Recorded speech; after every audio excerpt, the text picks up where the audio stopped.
నమస్కారం ATV news కు స్వాగతం. ముందుగా ప్రధానాంశాలు. సరిహద్దుల్లో మరోసారి నిబంధనలు ఉల్లంఘించిన పాకిస్తాన్.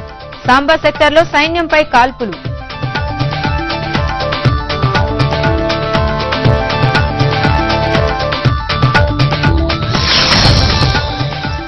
ముంబైలో ఉత్తరాది వారిపై దాడులు. నిద్రిస్తున్న సాధువులపై ఎంఎన్ఎస్ కార్యకర్తల వీరంగం.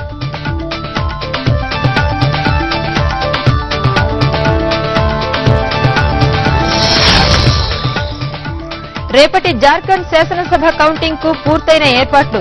ఆధిక్యంపై ఇరుపక్షాల ధీమా.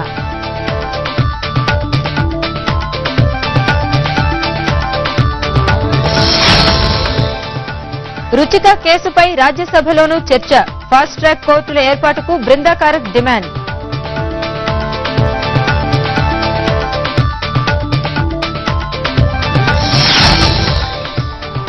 పేదల సేవకే జీవితం అంకితం.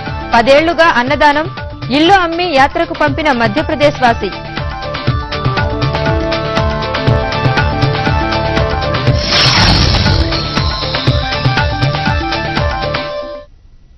రేపటి జార్ఖండ్ శాసనసభ ఎన్నికల ఫలితాల కోసం అధికార యంత్రాంగం ఏర్పాట్లు పూర్తి చేసింది.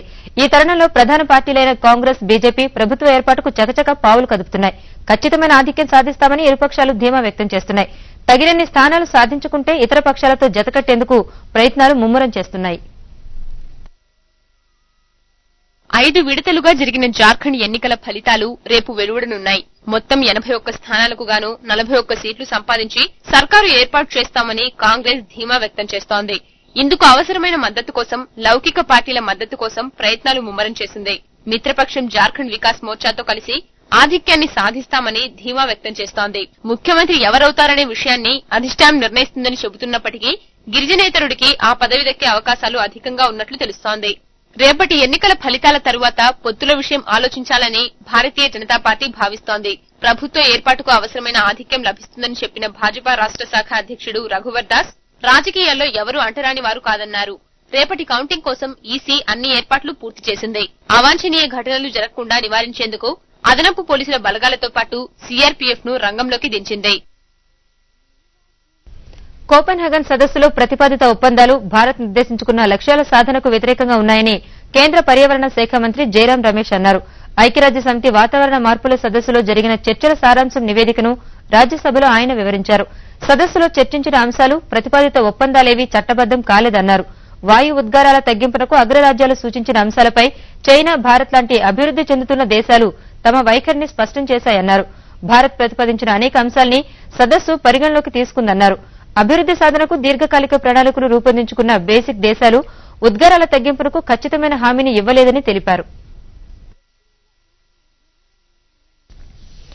బాధితులకు సత్వర న్యాయం అందించాలంటే ఫాస్ట్ ట్రాక్ కోర్టుల ఏర్పాటు అత్యవసరమని సీపీఎం అభిప్రాయపడింది. 1990లో అత్యాచారానికి గురైన రుచిక కేసును సీపీఎం ఎంపీ బృందాకారత్ రాజ్యసభలో లేవనెత్తారు. ఈ కేసులో హర్యానా మాజీ డీజీపీ చాలా చిన్న శిక్షతో తప్పించుకున్నారని వ్యాఖ్యానించారు. ఇలాంటి ఘటనల్లో తగిన న్యాయం జరగాలంటే న్యాయ వ్యవస్థలో సంస్కరణలు అవసరమని వెల్లడించారు. మైనర్ బాలికల్ని లైంగిక వేధింపుల నుంచి రక్షించేందుకు తగిన చట్టాన్ని తేవాలని ప్రభుత్వాన్ని డిమాండ్ చేశారు. అత్యాచారానికి గురైన రుచిక బెదిరింపులు భరించలేక ఆత్మహత్య చేసుకున్నారు.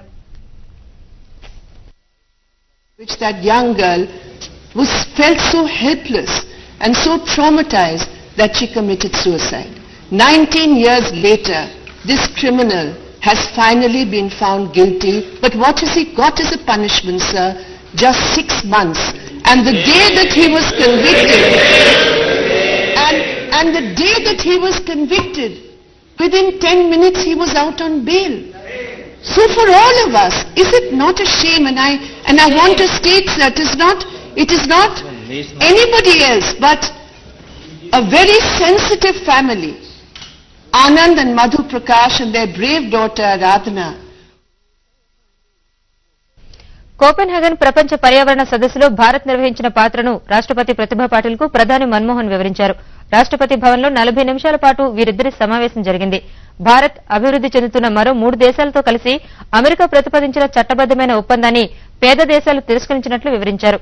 లోక్సభ శీతాకాల సమావేశాల్లో తలెత్తిన గందరగోళ పరిస్థితిపైన రాష్ట్రపతికి ప్రధాని వివరించినట్లు తెలుస్తోంది. అంతర్జాతీయ జాతీయ స్థాయిల్లో దేశం ఎదుర్కొంటున్న ముఖ్య సమస్యల్ని కూడా ఈ సందర్భంగా ప్రధాని ప్రస్తావించినట్లు రాష్ట్రపతి భవన్ అధికార ప్రతినిధి తెలిపారు.